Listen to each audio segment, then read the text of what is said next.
Nós estamos tarde para extender uma invitação para o povo de Aruba em geral para assistir-nos de duas férias de saúde que estão lugar na San Nicolás.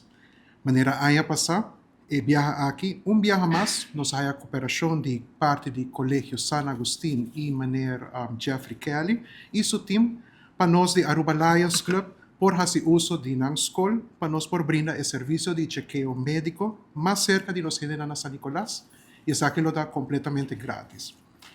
Maneira da costume, nós temos time médico de Xavier University, mas não estudante não que participar e guia o processo. E essa aqui também conjuntamente com diferentes organizações de Aruba, qual da Mary Joan Foundation, Aruba Vision Center, Quota Club junto com FEPO, Fundação Smile Mobile, que está de nós membros de Aruba Lions Club mes, e para promover viaja, nós temos Fundação ABO também de feria aqui na. Nós estamos muito contentos de por brindar esse serviço aqui na nossa comunidade de Aruba, caminha com outra oportunidade para check o colesterol, pressão de sangue, suco, ouído, vista, controle de pecho, controle de tripa e também a limpeza de dentadura falso, em caso de nós sabemos agora de próteses.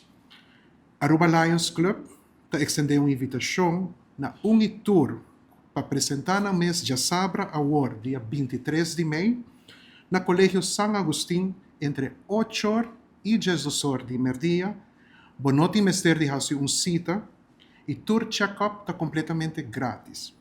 Bem para controlar o peso, o suco, a pressão, a vista, o ouído, o pecho, a dentadura e o colesterol.